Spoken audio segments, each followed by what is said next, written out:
दोस्तों, सनातन हिंदू धर्म में तुलसी के पौधे का महत्व सबसे अधिक है। इसकी सबसे पहले पूजा भगवान विष्णु जी ने की थी। श्री हरि कहते हैं, जिस प्रकार देवी लक्ष्मी से वैकुंठ को ऐश्वर्य प्राप्त है, उसी प्रकार वैकुंठ में तुलसी के कारण ही पवित्रता प्राप्त है। पृथ्वीलोक पर जिस स्थान पर भी तुलसी का पौधा होगा, उस स्थान पर कभी बुराई का वास नहीं होगा। ऐसा स्थान सबसे अधिक पवित्र होगा। इसी कारण से हमें हमारे घर में तुलसी का पौधा अवश्य ही लगाना चाहिए। तुलसी के पास दीपक जलाने से क्या होता है, आइए जानते हैं इस प्राचीन महान कथा के माध्यम से, जो भगवान श्री कृष्ण ने देवी सत्यभामा को सुनाई है। दोस्तों, एक समय की बात है, देवी सत्यभामा भगवान श्री कृष्ण के पास आकर उनसे पूछने लगी, हे स्वामी, आपने मुझे तुलसी के पौधे को जल देने का महात्म्य सुना दिया है, लेकिन तुलसी के पास दीपक जलाने का क्या महात्म्य है? रोज शाम को तुलसी के पास दीपक क्यों जलाया जाता है? इससे मनुष्य को कौन सा फल प्राप्त होता है? तुलसी के पास दीपक जलाने की विधि क्या है तथा दीपक लगाते समय कौन से मंत्र का उच्चारण करना चाहिए? कृपया आप मुझे विस्तार से बताइए। भगवान श्री कृष्ण कहते हैं, हे देवी, आज तुमने समस्त संसार के कल्याण की भावना से बहुत ही उत्तम प्रश्न किया है।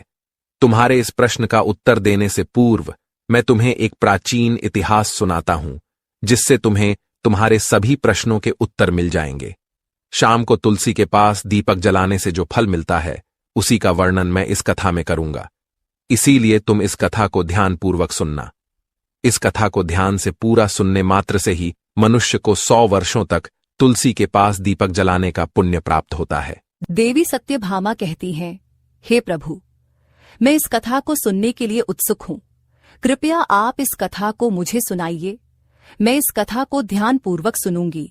तब भगवान श्री कृष्ण देवी सत्यभामा को वह कथा सुनाने लगते हैं। हे देवी, पूर्व काल की बात है। दक्षिण दिशा में तुंगभद्रा नाम की एक बहुत बड़ी नदी है। उसी नदी के किनारे हरिहरपुर नाम का एक अत्यंत सुंदर नगर बसा हुआ है। उसी नगर में हरि दीक्षित नाम के एक ब्राह्मण निवास करते थे। वे अत्यंत गुणवान, चरित्रवान, धर्म कार्य करने वाले तथा वेदों के मार्ग पर चलने वाले थे। उन्होंने समस्त शास्त्रों का अध्ययन किया हुआ था। उसी ब्राह्मण की एक पत्नी थी, जिसे लोग दुराचारा कहकर पुकारते थे, क्योंकि उसके कर्म ही उसके नाम के अनुसार थे। वह सदैव ही अपने पति को अपमानित करती थी, अपने पति के लिए कुवाच्य कहती थी, पति को भयंकर दुख देती थी, पति के लिए कभी भोजन नहीं बनाती थी। उसने अपने पति के साथ कभी शयन नहीं किया, कभी उसके साथ प्रेम से व्यवहार नहीं किया। पति के मित्र और परिवार के लोग घर पर आते तो वह स्त्री उनको अपमानित करके भगा देती थी और स्वयं काम भाव से उन्मत्त होकर निरंतर अन्य व्यभिचारिणी स्त्रियों के साथ घूमती रहती थी। उसका मन पति को छोड़कर पराये पुरुषों में लगा रहता था।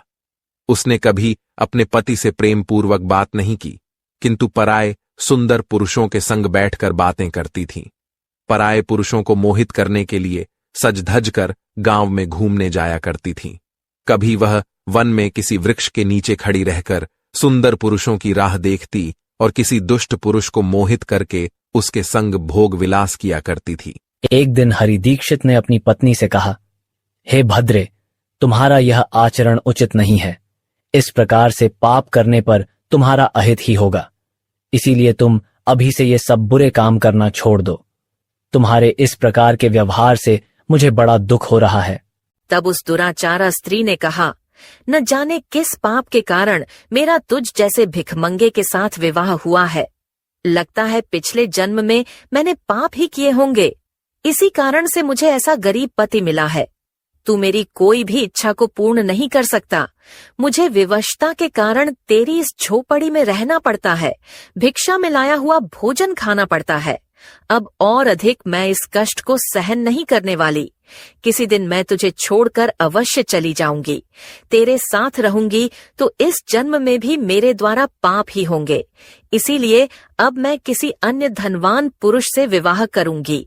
हरि दीक्षित ने अपनी पत्नी से कहा, हे प्रिय, तुम इस प्रकार के अपशब्द न कहो। इस प्रकार से अपने पति को त्यागने का विचार मन से छोड़ दो। जो स्त्री अपने पति को त्याग कर पराये पुरुष के पास जाती है उसका अहित ही होता है, उसे नरक में जाना पड़ता है।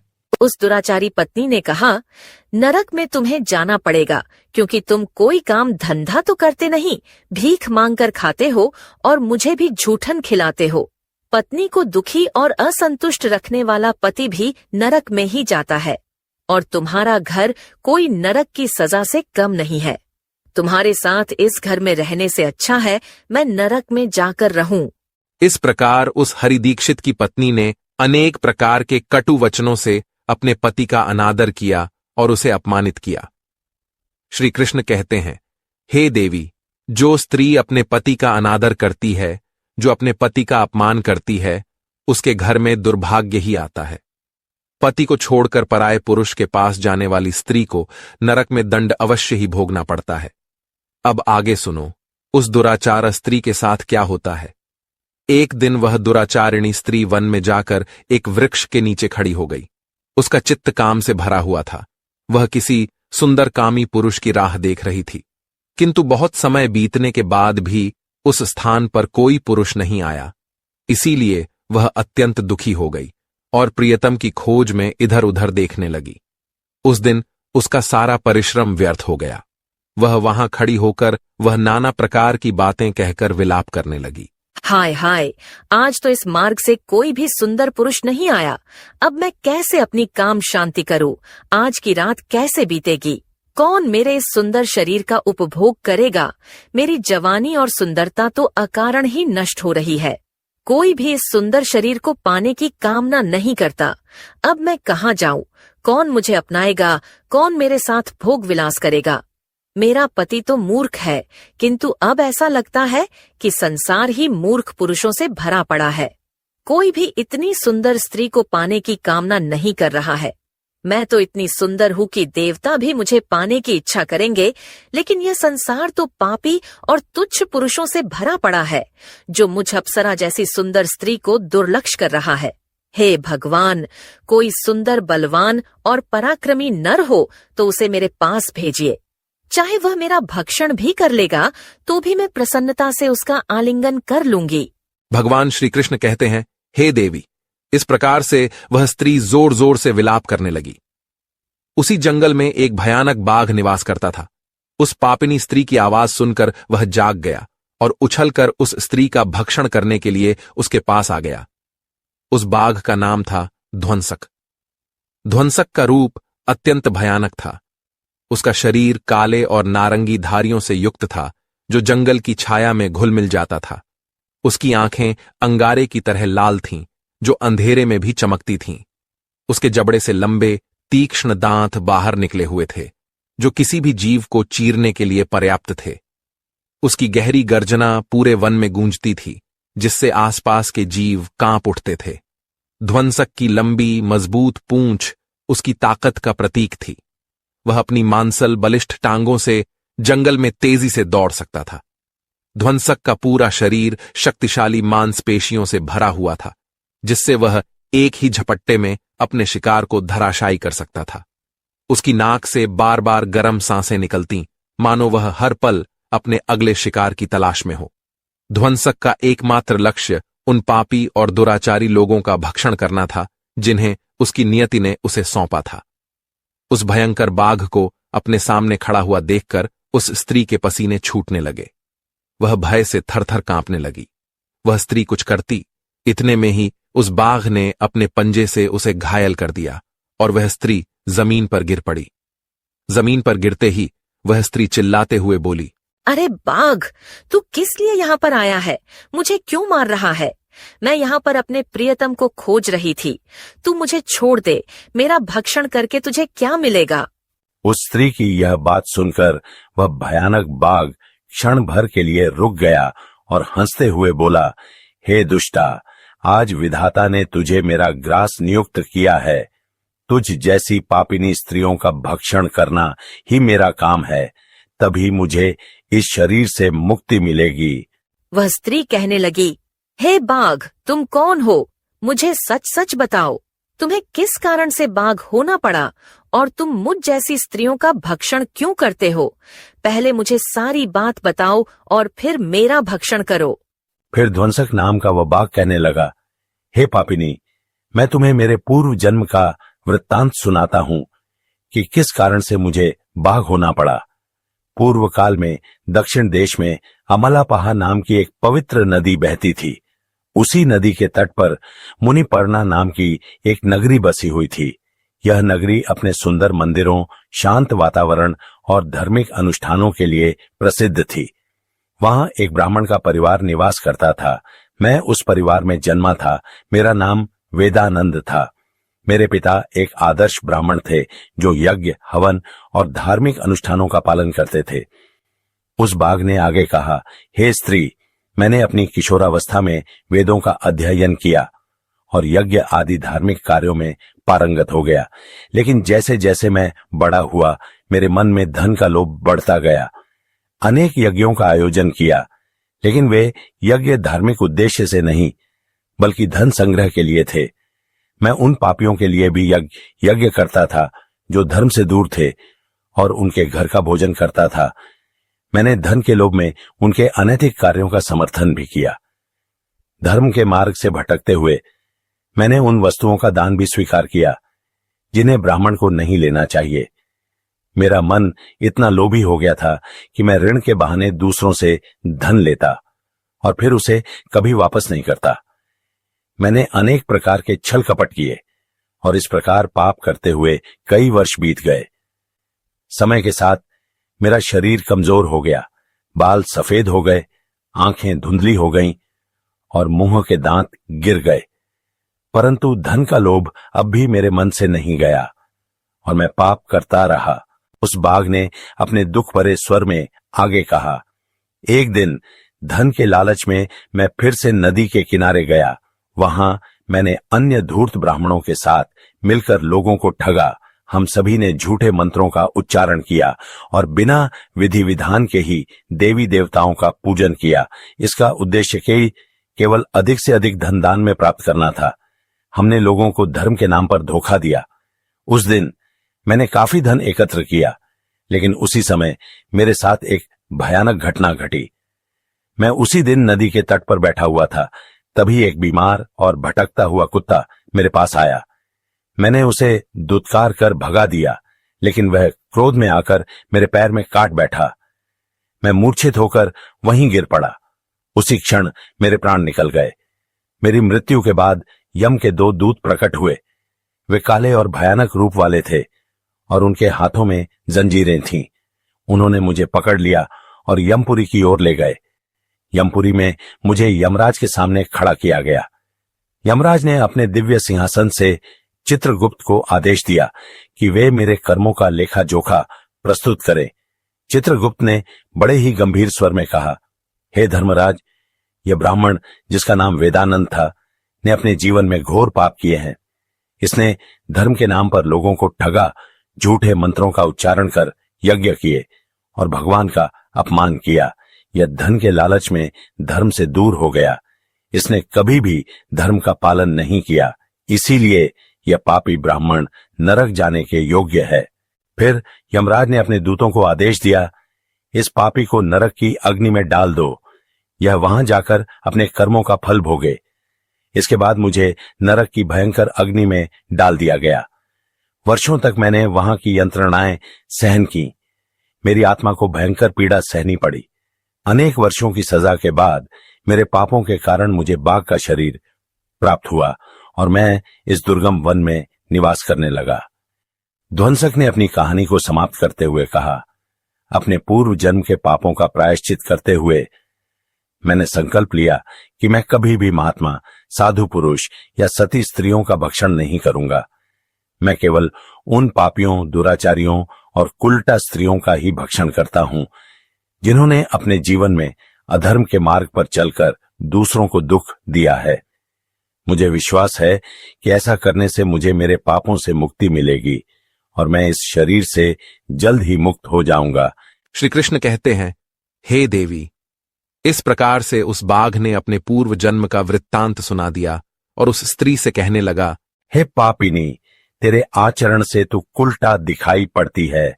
अपने पति को छोड़कर तू इस वन में अन्य पुरुषों के साथ भोग विलास करने के लिए आई है, इसीलिए आज तू मेरा ग्रास अवश्य बनेगी। इतना कहकर उस बाघ ने अपने तीक्ष्ण नखों से उस पापी स्त्री को मारकर उसे खा लिया और फिर वह बाघ उस स्थान से चला गया। उस स्त्री की मृत्यु के बाद उस स्थान पर यम के 2 दूत प्रकट हुए और उस पापिनी स्त्री को उठाकर संयमनीपुरी में ले गए। वहां पर उसे यमराज के सामने खड़ा किया गया। फिर चित्रगुप्त ने उस स्त्री का लेखा जोखा निकालते हुए यमराज से कहने लगे, हे धर्मराज, यह स्त्री तो अत्यंत पापिनी है। इसने घोर पाप किए हैं। इसने व्यभिचार किया है। इसने अपने पति की कभी सेवा नहीं की। अपने पति को भूलकर पराये पुरुषों के संग भोग विलास किया करती थी। उसके पापों को सुनकर यमराज अत्यंत क्रोधित हो गए और उन्होंने उस स्त्री को अग्नि से भरे हुए कुंडों में डालने का आदेश दिया। यमराज के आदेश को सुनकर वह स्त्री अत्यंत भयभीत हो गई और फिर वह दुराचारा स्त्री यमराज से कहने लगी, हे धर्मराज, कृपया मुझे मेरे पापों के लिए क्षमा करें। मैंने यह अनजाने में पाप किए हैं। कृपया मुझे प्रायश्चित का अवसर प्रदान करें। यमराज कहते हैं, हे स्त्री, तुमने जो पाप किए हैं वे निंदनीय हैं। तुम्हारे पापों के लिए कोई प्रायश्चित नहीं है। जो स्त्री अपने पति का त्याग करती है, अपने पति को छोड़कर पराये पुरुष के संग विहार करती है, उसे निश्चित ही नरक में जाना पड़ता है। इसीलिए अब तुम्हें नरक की यातनाएं भोगनी ही पड़ेगी। फिर यमराज ने अपने दूतों से कहा, हे दूतों, इस पापी स्त्री को ले जाओ और इसे भयंकर नरकों में डाल दो। यह उसी के योग्य है। फिर यम के दूत उस स्त्री को नरक में ले जाते हैं। फिर अनेक वर्षों तक उसे जलते हुए तेल के कुंड में पकाया गया। फिर उसे निकालकर रौरव नामक नरक में डाल दिया गया। इस प्रकार से उसे अनेक वर्षों तक अलग अलग नरकों में डाला गया। नरक में कष्ट भोगने के बाद वह महापापिनी स्त्री पुनः पृथ्वी लोक पर आकर चांडालिनी के रूप में उत्पन्न हुई। चांडाल के घर में जन्म लेकर वह फिर से अनेक पाप करने लगी, व्यभिचार करने लगी, अनेक पापी पुरुषों के संग विहार करने लगी। फिर कुछ समय बाद पूर्व जन्म के पापों के कारण उसे कोढ़ का रोग हो गया और वह भयानक पीड़ा सहन करने लगी। उसका अंग अंग जलने लगा। उसके नेत्रों में पीड़ा होने लगी। इस दुख को सहन करती हुई वह दिन बिताने लगी। फिर एक दिन वह तीर्थ में स्नान करने के उद्देश्य से अंतपुर में चली गई। वहां पर वह एक आश्रम के बाहर निवास करने लगी। उस आश्रम में एक तुलसी का पौधा था। अन्य स्त्रियों को वहां पर तुलसी के पास दीपक जलाते हुए देखकर उस पापी स्त्री को बड़ा आश्चर्य हुआ। फिर एक दिन वहां पर निवास करने वाले एक साधु से उस स्त्री ने पूछा, हे साधु महाराज, यह कौन सा पौधा है और यह स्त्रियां इसके नीचे दीपक क्यों जला रही हैं? तब उस साधु ने कहा, हे कल्याणी, यह अत्यंत पवित्र तुलसी का पौधा है। इसके दर्शन करने मात्र से ही संकटों का नाश होता है। इस तुलसी को जल देने से देवी देवताओं की कृपा प्राप्त होती है तथा इस पवित्र पौधे के पास दीपक जलाने से समस्त पाप नष्ट होते हैं। उस साधु की बात सुनकर उस स्त्री को बड़ी प्रसन्नता हुई और उसने साधु से कहा, हे साधु महाराज, यदि कोई अत्यंत पापिनी स्त्री भी इसके पास दीपक जलाएगी तो उसके पाप नष्ट होंगे क्या? वह साधु कहते हैं, हे पुत्री, यह सत्य है। यदि किसी स्त्री ने घोर पाप भी किए हों तब भी उसके पाप नष्ट होते हैं। उसके सभी जन्मों के पाप भी तुलसी के पास दीपक जलाने से नष्ट होते हैं। किंतु हे पुत्री, तुम कौन हो और किस कारण से यह प्रश्न पूछ रही हो? वह स्त्री कहती है, हे साधु महाराज, मैं महापापिनी हूँ। मैंने व्यभिचार किया है तथा अनेक प्रकार के पाप किए हैं। मेरे पापों के कारण ही मेरी ऐसी दुर्दशा हुई है। कृपया मुझे पापों से मुक्ति का उपाय बताइए। साधु कहते हैं, हे पुत्री, अब से तुम नित्य इस तुलसी के पास दीपक जलाओ। तुम्हारे समस्त पाप और दोष समाप्त हो जाएंगे। उस साधु की बात सुनकर उस पापी स्त्री ने भी वही किया। उसने तुलसी के पौधे के पास एक दीपक जला दिया। इस प्रकार से वह स्त्री नित्य उसी स्थान पर तुलसी के पास दीपक जलाने लगी। फिर एक दिन वह स्त्री शाम के समय तुलसी के पास दीपक जलाने लगी तो उसी समय उसकी हृदय फटने से उसकी मृत्यु हो गई और वह वहीं जमीन पर पड़ी रही। फिर यमराज के 2 दूत उस स्त्री को यमलोक ले जाने के लिए उस स्थान पर प्रकट हुए। जैसे ही यम के दूत उस पापी स्त्री को पाश में बांधकर ले जाने लगे, भगवान विष्णु के 2 पार्षद उस स्थान पर प्रकट हुए। वे दिव्य पार्षद अत्यंत तेजस्वी और दिव्य आभा से युक्त थे। उनके शरीर से स्वर्णिम प्रकाश की किरणें निकल रही थीं, जो चारों ओर का अंधकार दूर कर देती थीं। उनका रूप इतना मोहक और दिव्य था कि उन्हें देखकर किसी का भी मन श्रद्धा से भर जाता। उनके चेहरे पर शांत मुस्कान थी, जो अपार करुणा और दया का प्रतीक थी। उनके वस्त्र रत्न जड़ित और रेशमी थे, जो नीले और सुनहरे रंग में चमक रहे थे, मानो स्वयं वैकुंठ का सौंदर्य उनके व्यक्तित्व में समाया हो। उनके कानों में सुनहरे कुंडल झूल रहे थे, जिनसे दिव्य संगीत की ध्वनि प्रतीत होती थी। उनके माथे पर तिलक और चमकती हुई बिंदी थी, जो उनके दिव्यता का सूचक थी। वे दोनों विशाल कद और बलिष्ठ थे। उनके हाथों में दिव्य गदा थी, जो न्याय और धर्म की शक्ति का प्रतीक थी। वे उस स्त्री को अपने दिव्य स्पर्श से मुक्ति का आश्वासन देने आए थे, जिससे उसके सभी पाप नष्ट हो सकें और उसे स्वर्ग की यात्रा का अधिकारी बना सकें। उन पार्षदों ने यमराज के दूतों को रोक लिया और कहने लगे, हे यमदूतों, इस स्त्री को तुम छोड़ दो। यह स्त्री नरक जाने के योग्य नहीं है। तुम किसके आदेश से ऐसा अधर्म कर रहे हो? फिर यम के दूत कहने लगे, हे पार्षदों, हम यमराज के आदेश से इस पापी स्त्री को उठाकर ले जा रहे हैं, किंतु आप हमें किस कारण से रोक रहे हो? यह स्त्री अत्यंत पापी है, इसे नरक में ले जाने की आज्ञा मिली है। यह सुनकर भगवान विष्णु के पार्षद मुस्कुराए और बोले, हे यमदूतों, तुम सत्य बोलते हो, लेकिन इस स्त्री का एक ऐसा पुण्य भी है जो इसके समस्त पापों को मिटा चुका है। क्या तुमने देखा नहीं कि इसने अपने जीवन में संध्या के समय तुलसी के समीप दीपक जलाया है? यमदूतों ने चकित होकर पूछा, हे पार्षदों, क्या केवल तुलसी के समीप दीपक जलाने से इसके समस्त पाप नष्ट हो सकते हैं? भगवान विष्णु के पार्षदों ने गहन दृष्टि से यमदूतों की ओर देखा और समझाया, तुम इस बात को नहीं समझते यमदूतों। तुलसी भगवान विष्णु की परम प्रिय है, और जो भक्त श्रद्धा और भक्ति से तुलसी के समीप दीपक जलाता है, वह विष्णु की कृपा का पात्र बन जाता है। संध्या के समय दीपक जलाने का पुण्य अनंत गुना बढ़ जाता है, और यह न केवल उसके पापों को नष्ट करता है, बल्कि उसे स्वर्ग का अधिकारी भी बनाता है। इस स्त्री ने सच्चे मन से तुलसी का पूजन किया और दीपक प्रज्वलित किया है, इसी कारण इसके सारे पाप जलकर राख हो चुके हैं। अब यह नरक जाने के योग्य नहीं है।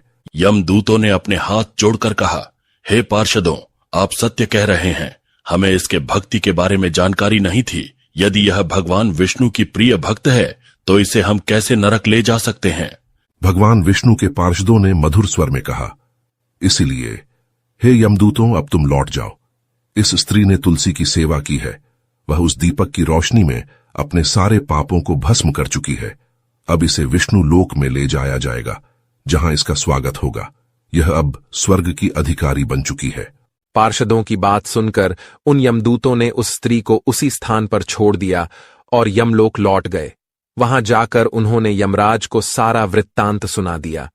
फिर भगवान विष्णु के पार्षद उस स्त्री को दिव्य विमान में बिठाकर स्वर्गलोक ले गए।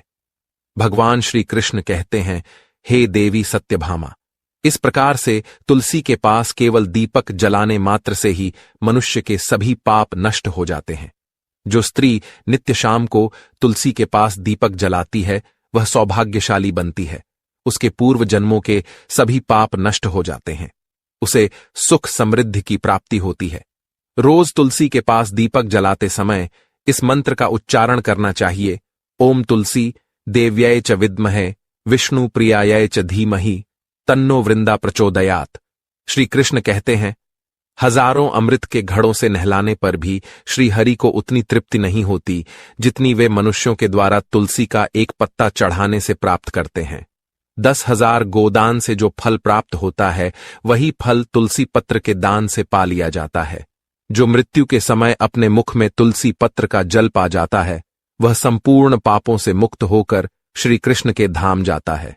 जब भक्त तुलसी के पास दीपक जलाता है, तो उस प्रकाश में निहित ऊर्जा नकारात्मक शक्तियों को नष्ट करती है और सकारात्मकता का संचार करती है। यह आध्यात्मिक वातावरण को शुद्ध करता है और घर में देवताओं की कृपा को आकर्षित करता है। दीपक का प्रकाश अज्ञान के अंधकार को दूर करता है और ज्ञान की ज्योति को प्रज्वलित करता है।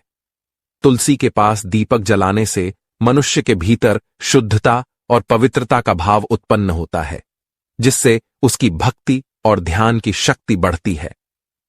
यह मान्यता है कि जब व्यक्ति तुलसी के पास दीपक जलाकर उसकी आरती करता है तो भगवान विष्णु का ध्यान अधिक सरलता से प्राप्त होता है। यह साधक के मन को स्थिर और शांति की ओर ले जाता है, जिससे ध्यान में एकाग्रता बढ़ती है। तुलसी के पास दीपक जलाने का अनुष्ठान सूर्यास्त के समय करना अत्यंत शुभ माना जाता है।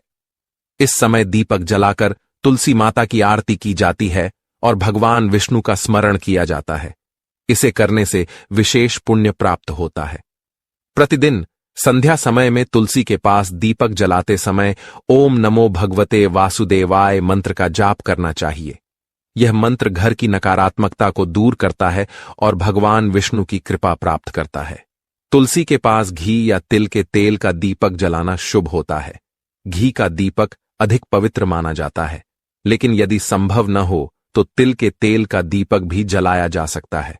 तिल के तेल का दीपक नकारात्मक ऊर्जाओं को दूर करने में सहायक होता है। ऐसा कहा गया है कि जो भक्त प्रतिदिन तुलसी के पास दीपक जलाता है उसे 7 जन्मों तक पुण्य मिलता है और वह कभी भी दरिद्रता का सामना नहीं करता। उसके घर परिवार में हमेशा सुख, शांति और खुशहाली बनी रहती है। धार्मिक ग्रंथों में वर्णित है कि तुलसी के पास दीपक जलाने से पितृदोष, ग्रह दोष और काल सर्प दोष जैसी बाधाएं भी दूर हो सकती हैं। इस उपाय से घर में नकारात्मक ऊर्जा का नाश होता है और सकारात्मक ऊर्जा का संचार होता है। तुलसी के पास दीपक जलाने से आत्मा की शुद्धि होती है और यह जन्म जन्मांतर के पापों का नाश करता है। इससे आत्मा को शांति मिलती है और व्यक्ति को सद्गति प्राप्त होती है। यह भी कहा गया है कि यदि कोई व्यक्ति जीवन के अंतिम दिनों में तुलसी के पास दीपक जलाकर भगवान का स्मरण करता है तो उसे मृत्यु के बाद यमदूतों का भय नहीं रहता और उसे सीधे भगवान के धाम में स्थान मिलता है। तुलसी के पास दीपक जलाने से देवी लक्ष्मी का आशीर्वाद मिलता है, जिससे व्यक्ति के जीवन में कभी आर्थिक संकट नहीं आता और हमेशा समृद्धि का वास रहता है। तो दोस्तों, इस प्रकार से भगवान श्री कृष्ण ने तुलसी के पौधे के पास दीपक जलाने का महत्व बताया है। आपको यह कथा कैसी लगी, कृपया कमेंट करके जरूर बताएं। जानकारी अच्छी लगी तो वीडियो को लाइक जरूर करें। कमेंट में जय श्री कृष्ण, जय मां तुलसी जरूर लिखें। साथ ही चैनल को सब्सक्राइब करें। आप सभी का धन्यवाद।